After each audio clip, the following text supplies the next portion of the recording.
And अगर इतनी ज्यादा प्रॉब्लम थी तो बॉयकॉट करना ही था ना, शुरू से ही कर देते। आपने जो ये हैंडशेक वाली हरकत की, आप किसी फीफा इवेंट पे करके दिखाओ या ओलंपिक्स में करके दिखाओ। We are obsessed with Pakistan, our media is obsessed, our particular movies जो हमारी बनती हैं, सब कुछ it shows our obsession with Pakistan. क्यों? तो भाई ये जो अभी हुआ, ये हैंडशेक का किस्सा, ये सिर्फ क्रिकेट तक सीमित नहीं है या स्पोर्ट्स तक सीमित नहीं है। ये बताता है एटीट्यूड ऑफ आवर कंट्री, ये बताता है कि कैसे आईक्यू हमारे देश का गिरता जा रहा है। एंड अगर बॉयकॉट की बात ही है तो सिर्फ मैच को क्यों बॉयकॉट कर रहे हो? एडवर्टाइजर्स को बॉयकॉट करो, ब्रॉडकास्टर्स को बॉयकॉट। लिया वर्सेस पाकिस्तान मैच फाइनली हो तो गया ही, कितने कॉल्स आए कि बॉयकॉट करो मैच को, ये वो, घंटा बॉयकॉट होना था हमारे यहाँ पे। तो देखो बॉयकॉट तो कभी ये होना नहीं था क्योंकि सबसे बड़ा है रुपया, ठीक है ना। मैं खुद ऐसा डेफिनेटली हो जाता है कभी, एक आध इंडिविजुअल, कुछ ऐसे इंडिविजुअल्स है, एक आध उनकी कोई स्पैट हो गई ड्यूरिंग द गेम तो उनको लगता है नहीं भाई, उनको गुस्सा है तो वो आपस में हैंडशेक नहीं करेंगे। पर पूरी की पूरी टीम बॉयकॉट कर दे, हैंडशेक करना ऑपोजिशन टीम से, ये आई डोंट बिलीव कभी भी हुआ है। भाई ये कोई वॉर नहीं है कि आपको बिफिटिंग रिप्लाई देना है, ये एक स्पोर्ट है, इसको स्पोर्ट की तरह ट्रीट करो आप please. It's I feel few things in life are ahead of sportsman spirit also.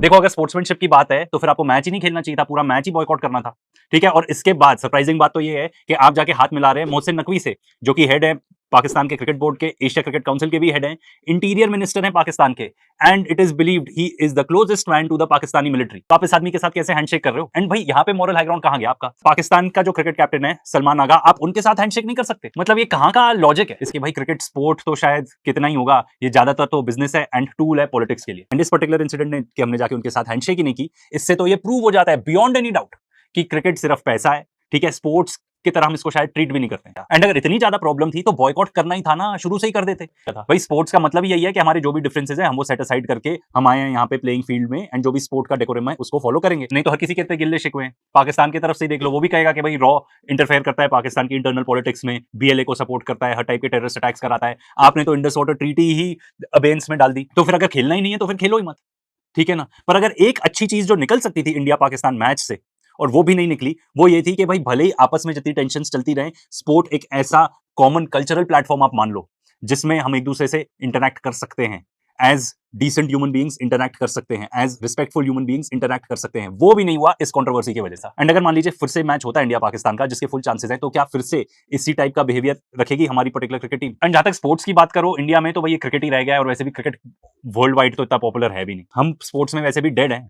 हमारी फीफा रैंकिंग्स देख लो फुटबॉल में। अगर बात करो स्पोर्ट्समैन की जो क्रिकेटर्स नहीं है, तो नीरज चोपड़ा एक नाम आता है, जाके उन्होंने जैवलिन में, कभी भी नहीं हुआ था हमारे देश की हिस्ट्री में, गोल्ड लिया था। एंड अगर कोई इस टाइप का इंसान कोशिश करता है कि आपस में अच्छी स्पोर्ट्समैनशिप रहे, जो एक्चुअली स्पोर्ट्स का पर्पस है, तो भाई उनकी भी इंटेग्रिटी क्वेश्चन हो जाती है, उनकी मदर तक को टारगेट किया जाता है ट्रोल्स के द्वारा। जिंगोइज्म इस लेवल तक पहुंच गया हमारे देश में। एंड हमारी पॉपुलेशन को देख लो, कोई अलग टाइप की एरोगेंस में है, जैसे हमारी क्रिकेट टीम परहैप्स थी, जाके उन्होंने हैंडशेक वगैरह नहीं किया, उससे एरोगेंस ही दिखती है। भाई दो सवाल हैं कि भाई एक तो आपने जो ये हैंडशेक वाली हरकत की, आप किसी फीफा इवेंट पे करके दिखाओ या ओलंपिक्स में करके दिखाओ, तब करोगे क्या ऐसा कुछ? क्योंकि तब तो आईसीसी नहीं होगी ना आपको बचाने के लिए।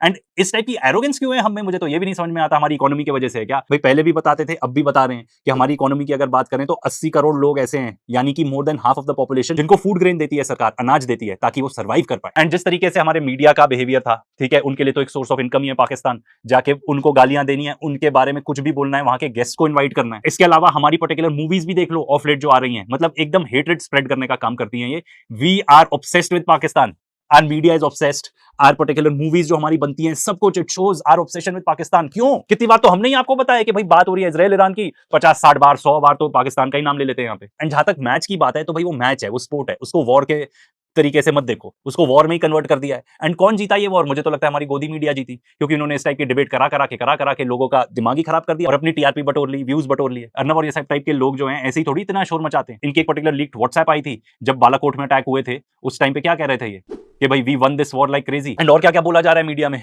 जीडी बख्शी जी ने तो ये तक बोल दिया था कि अपार्टाइड साउथ अफ्रीका के साथ हमने बॉयकॉट किया था। तो भाई वो अपार्टाइड साउथ अफ्रीका थी, यहाँ पे कोई अपार्टाइड और ऐसे टाइप की स्थिति तो है नहीं, एंड साउथ अफ्रीका को सबने बॉयकॉट किया था। एंड जहां तक अपार्टाइड की बात है, तो इजराइल का जो फॉरेन मिनिस्टर है स्मोट्रिच, जो दुनिया का सबसे बड़ा टेररिस्ट है, उसको हमारे कंट्री में इन्विटेशन मिलता है स्पेशल, आके हमसे स्पेशल टाइप की डील साइन हो रही है। तो भाई कहां गया मॉरल हाई ग्राउंड? इजराइल एक जेनोसाइडल स्टेट को हम ऐसे वेलकम करते हैं। एक ऐसे मंत्री को हमने इन्वाइट किया, उनके स्मोट्रिच को, जो बैंड है कितनी जगह पे, बाकी दुनिया के पॉलिटिशियंस उसकी शक्ल तक नहीं देखना चाहते, हमारे यहाँ वेलकम है। तो भाई ये जो अभी हुआ, ये हैंडशेक का किस्सा, ये सिर्फ क्रिकेट तक सीमित नहीं है या स्पोर्ट्स तक सीमित नहीं है, ये बताता है एटीट्यूड ऑफ आवर कंट्री, ये बताता है कि कैसे आईक्यू हमारे देश का गिरता जा रहा है। एंड अगर इंटेलेक्ट की बात करें तो कितना घट गया है हमारे देश में, जिंगोइज्म हर तरफ स्प्रेड होते जा रहा है, स्पोर्ट्स में भी। देखो स्पोर्ट्स और पॉलिटिक्स सेपरेट होनी चाहिए, पर खास तौर पर जिंगोइज्म स्पोर्ट्स के अंदर तो बिल्कुल नहीं इन्वॉल्व होनी चाहिए, नहीं तो पता भी नहीं चलेगा कैसे बाकी चीजों की तरह यहाँ पे भी ना डिमाइज होने लगेगा इस पर्टिकुलर स्पोर्ट का। हमारे देश में वैसे भी इतने ज्यादा लोग डिsillusioned हैं। एंड जहां तक बॉयकॉट की बात है तो देखो बॉयकॉट एक सुपरफिशियल चीज है हमारे देश में वैसे भी, क्योंकि हमने कितना ज्यादा फेक पेट्रियोटिज्म करके बॉयकॉट किया, टर्की को बॉयकॉट करो, चाइना को बॉयकॉट करो। आज के डेट में आपको पता है ना स्थिति क्या है, पहले तो बोल दिया बॉयकॉट, अब टर्की की भी जो पर्टिकुलर कंपनीज थी जो यहाँ पे ऑपरेट कर रही थी एविएशन में, जिनको बोल दिया था कि नहीं अब आप नहीं काम कर सकते, बैक टू नॉर्मल है, सब कुछ back to normal. And I am guessing China के साथ भी हो ही जाएगा। एंड अगर बॉयकॉट की बात है तो सिर्फ मैच को क्यों बॉयकॉट कर रहे हो, एडवर्टाइजर्स को बॉयकॉट करो, ब्रॉडकास्टर्स को बॉयकॉट करो, क्योंकि ये सारी चीजें ना around money and politics he revolve होती है। भाई इस तरीके की ऑप्टिक्स से कोई फायदा नहीं होगा कि हैंडशेक नहीं किया, ये नहीं किया, ये तो रिडिकुलस बातें हैं। इफ एनीथिंग हमारे देश को बुरे लाइट में दिखाती है। अगर असली में किसी को बॉयकॉट करना है ना तो इसराइल को करना चाहिए बॉयकॉट, इस टाइप के दिखावे से कुछ नहीं।